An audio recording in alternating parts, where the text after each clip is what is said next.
Get ready for an unforgettable 4-day festival at the RedFest. It returns this July and there will be over 25 world-class theatre productions, 5 professional children's productions. There's an art exhibition, curated artisanal market stalls, exciting music acts including Mzansi Youth Choir, Zolani, Mahola and Gerassi Clegg. So that's just to mention a few. And festival director, executive head at Redhill School as well, Gerassi, is going to be joining us this morning to chat a little bit more about that. Joseph, good morning. Thanks for joining us bright and early. Thank you so much. Well, you have an exciting lineup scheduled for 4 days. Talk to us about the success of this festival over the years. What do you think that's has started that or caused that? I think it really revolves around the fact that, you know, Johannesburg has been looking for an arts festival for a long time. You know, as kids, we used to go down to the National Arts Festival. There's the Hilton Festival in KZN. But in Joburg, there really wasn't anything that brought all of the arts together. And so at Redhill, we're a school that really supports the arts. Yes. We started it off as a very small festival, putting on a couple of acts. It wasn't a very big festival.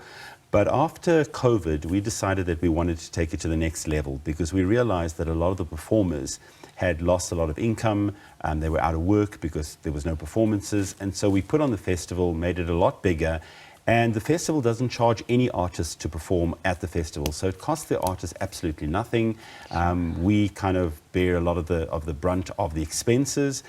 We try our best to get as many sponsors as possible. But in the arts, it's incredible. It doesn't happen. If you're putting on a sports event, you'll get lots of sponsors. But if you're putting on an arts event, they don't come to the fore.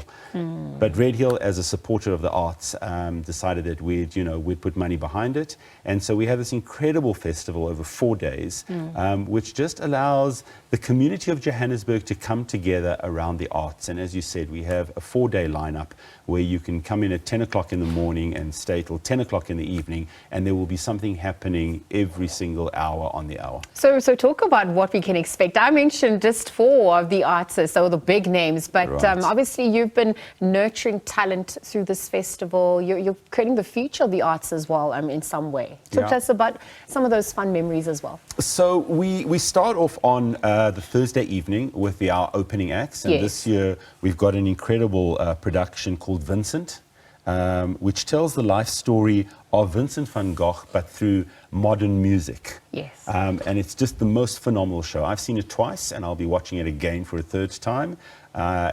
You get hooked to this music, and it's just absolutely incredible. And then we have a fusion of flamenco and African cultural dance in a production called Dancing in the Dust. And that opens up the festival together with our art exhibition. And what we're also trying to do is we're trying to get students not to be involved just in like competitive arts, but for them to understand what it's like to be part of a festival. So together with some of the famous artists that will be putting on their work at our art exhibition, we also have a number of schools that will be displaying their art on the Thursday evening. Then the Friday, the whole day is a student day. So all of our students that come, that are at school, or other students that come to our school for the particular day, they all get to see 3 or 4 shows. And we try and make that really, really cheap so that students can come to the festival. Friday night is the night market. We have over 60 stalls, together with quite a few artists. Headlining will be Watershed, but we've also got Bianca Blank and also Will Rays. Then all day Thursday, we've got a full lineup starting with Runaway Cult Train, Andy Klee, Nyasha Manda, all the way through to our Battle of the Bands, where we now have students coming in and they battle it out with bands. Mzansi Youth Choir, Lady Zamar, and that goes all the way till 10 o'clock in the evening. And then Sunday, we have our Sunday picnic, where we have, hundreds of people coming onto campus. You can either buy food at, on our oval, or you can bring your own and just get a beanbag, sit down, enjoy the music, and there, as you said, we've got Gerassi, Clegg and Zolani. There's also a book festival that's happening, and that for me is exciting. How do we cultivate that culture of reading as well and combine it with the arts? So again, for Redhill, literacy is a really important thing. If your literacy and your numeracy are good, the rest comes very, very easily. So we punt literacy a lot. And this year, as you said, we've got Bookfest.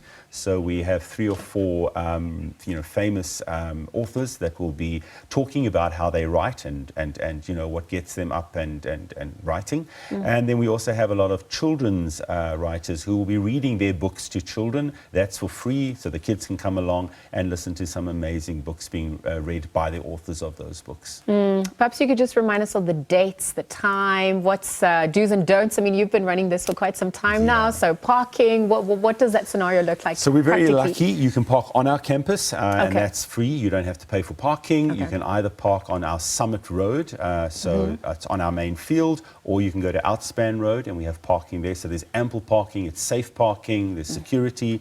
What's wonderful is you've got 4 days on campus. You don't have to worry about anything. You just arrive. There's food. There's security. There's shows. It's absolutely amazing. It starts on the 25th, the evening of the 25th, goes all the way through to the evening of the 28th of July, so the end of this month. A lovely way to end July. And if you want to see the shows, what's on, you just get onto www.redfest.co.za. We've got a brilliant program up there. We'll show you everything. And that's also where you can purchase tickets. And you can purchase your tickets on the site. All right, Joseph, thank you for your time. Let's leave it there. Wishing you all the best of luck. Perhaps we'll also catch you there. But we know that RedFest is returning for its 6th year. It's happening, as Joseph mentioned, between the 25th and the 28th of July at the Redhill School in Morningside. We just spoke to the festival director and executive head at Redhill School, Joseph Gerassi.